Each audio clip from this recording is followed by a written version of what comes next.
Hey guys, welcome back to another video. In this video I'm going to be showing you exactly what you need to do in order to transition in the ring muscle up. It's going to be an extensive video, so let's get into it.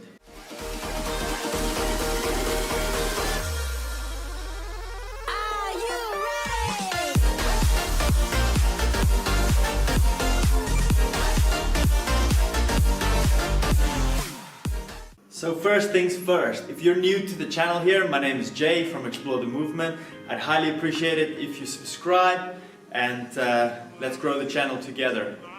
So first thing we're going to get into is what we actually need in order to perform the transition. We're going to need a really good swing. So if you don't know how to swing properly in the ring muscle up, check out my video at the top here. It's linked and it will show you exactly what you need to do to have a proper swing in order for that swing to transfer into the kip. Then we need that kip in order to transfer. So firstly, let's talk about what is a kip. A kip is going to be a movement or displacement of body weight from point A to point B, and we kind of use momentum and manipulation of the body to do that. In the case of the ring muscle up, we're going to be kipping from the hip. So our most important center of mass is going to be the hip, and we want to displace the hip so that we can move around the kip. We're going to start this from the easiest progression all the way to the hardest, and then we're going to integrate everything together and hopefully get your transition. I have to say that this is an instructional video, and as good as it is, it will never make up for proper coaching. Coaching where we see the problems, you can address the problems and the issue, and these drills selectively, whichever one they are, given to you to be able to make progress. Okay, let's get into it. Okay, so here we are. I've set up a couple of low rings. So get a couple of low rings, it's just going to make it a little bit easier for yourself, and set up the row rings more or less hip height. It doesn't need to be, specifically 1 meter off the floor or 2 meters. Just hip height is going to be more than enough. It just needs to put you in a position where you're able to be in a dip position at the bottom. Okay, so our first drill, our objective of this is to be able to get timing right and also transition. So when we talk about timing, and as I mentioned earlier, we're going to be kipping, and kipping is going to be coming from the hip, and then the timing is when you should pull in relativity to the kip. The pull always needs to happen after the kip. If you pull before you kip, it's the equivalent of having an early arm pull in a snatch or a clean and jerk. Okay, so firstly we're going to get into our position. So for this we're going to make it really, really easy. We're going to bend the knees and be in a hollow position here, where my knees and my shoulders are slightly hollow, arms are straight. Then we're going to extend the hip as much as we can, and then we're going to transfer from there. This needs to happen very dynamically. So that timing of in a hollow position, extending the hip and then pulling, that timing is what we need to work on. And this is not very difficult because we have our feet on the floor, and the feet are staying on the floor in the exact same place throughout the whole movement. It doesn't change at all. Alright, so I'm going to be setting up. I'm going to do about 2 reps just so that you have a look. Hollow position, kip, extend. Finding my dip position. Let's do it again. Hollow position, kip, extend. So the first part is kip. It's that extensive, really explosive hip movement. The second part is pulling and finding the dip position at the bottom. A couple of things that can go wrong here, and what you see very, very often when I travel around to teach the seminars, is that people kip and they pull at the same time. It'll look something like this. You're in your hollow position, and then you kip and you transition at the same time, or you pull, and you can't generate momentum on a turning pivot point. because you're doing everything together. So your hips and your shoulders go up at the same time. Whereas when you kip, your hips will go up and your shoulders after, and that creates that pivot point, that rotational point. So just one more time, from this point, hollow, you're going to kip first, then pull. Kip, pull, and in your dip position. You want to end in a dip position like this.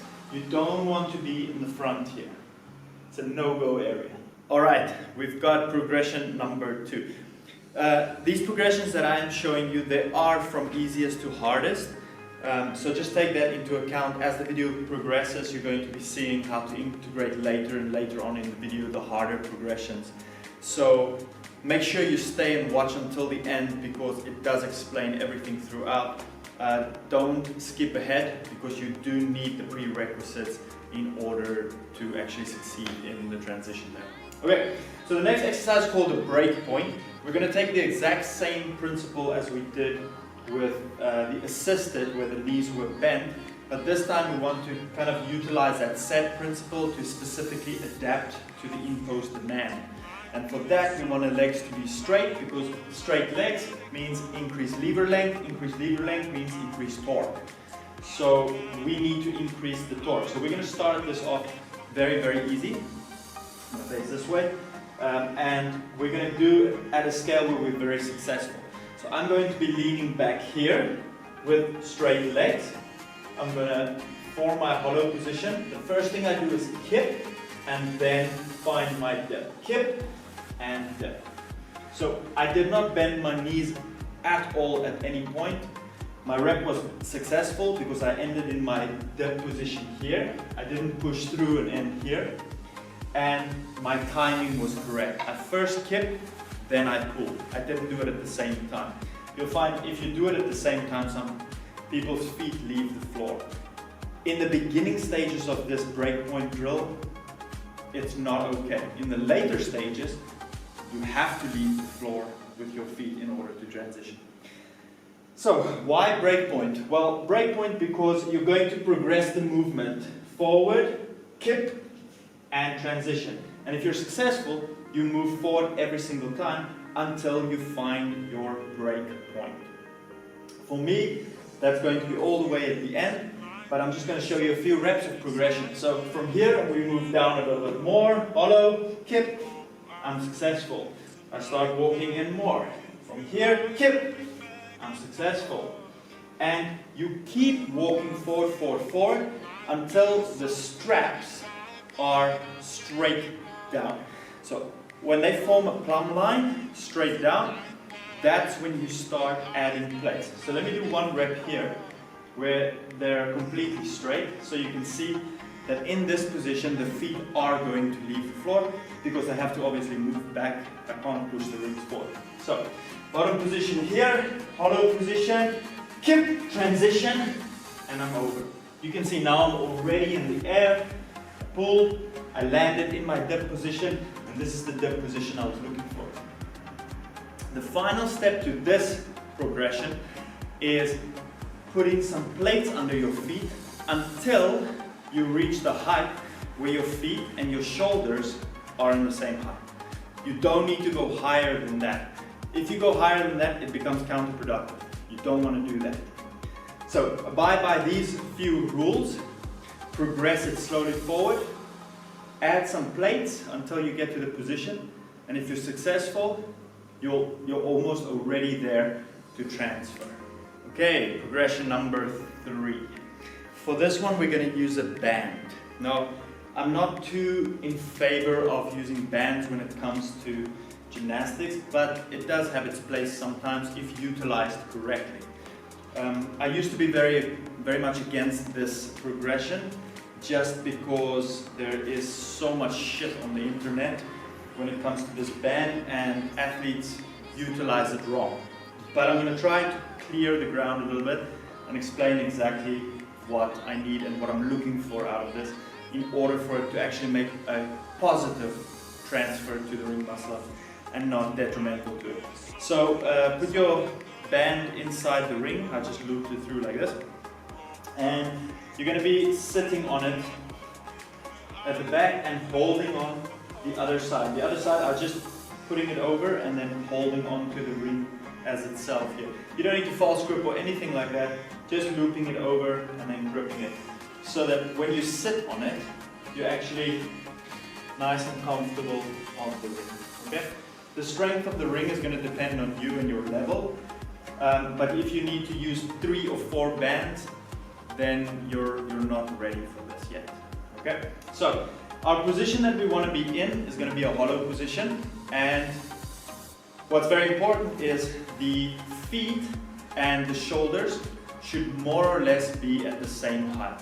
Remember what I said, if it's upside down or if the feet are higher, then it's going to be detrimental to the transfer of it.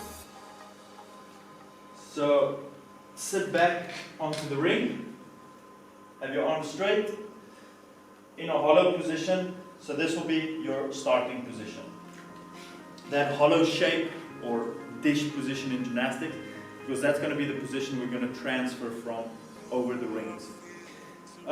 So the next part is usually where athletes mess up the transition. What you want to do next is you want to be moving from a hollow to an arch to a hollow to an arch position, and making sure that these shapes are respected, because these shapes are going to be the shape that creates potential energy to kip from to transfer over the rings. Very, very, very important. When you do it, you should not move the feet.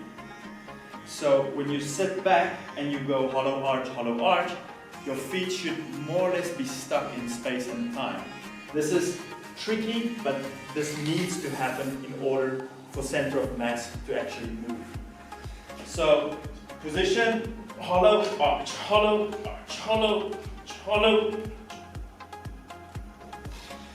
Arms stay straight. What could go wrong? You saw that the previous one, the one that I did, which is the correct one, the hips were actually moving up and down.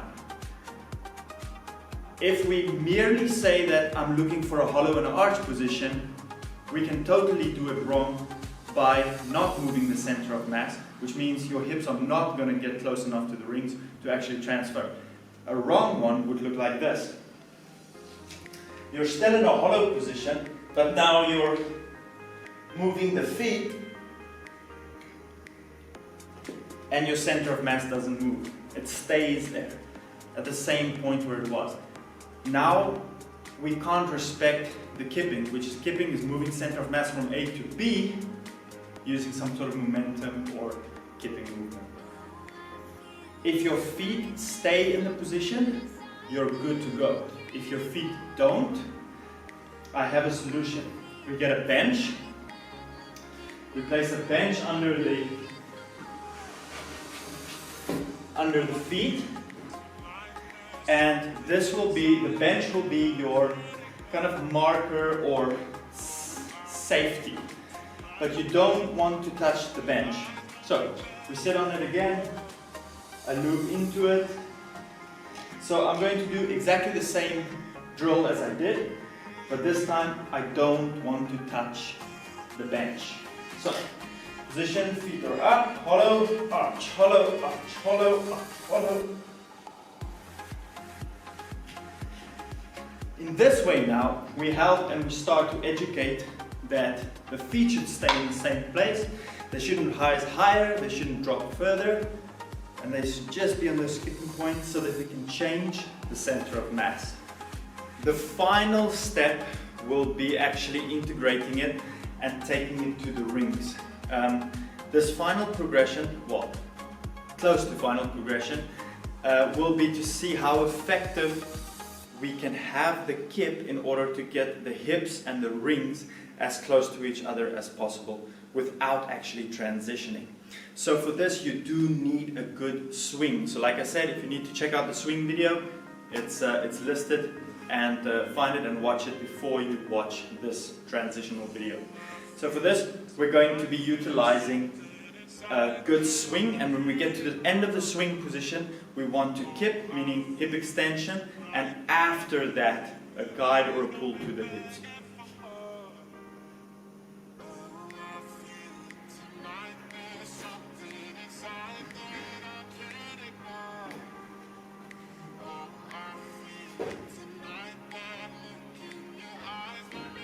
Okay, one more time. I'm going to do one swing, and then the next one I'm going to be kipping.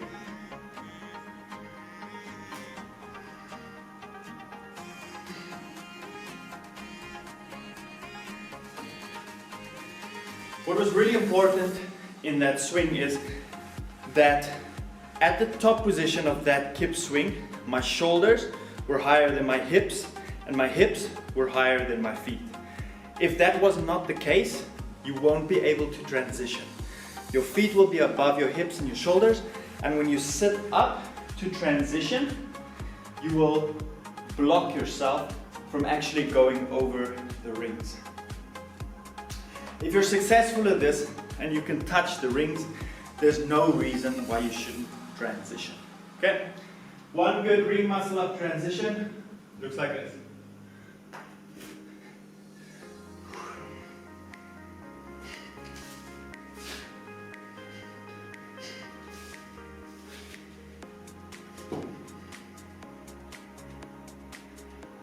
Alright, so there you have it, guys.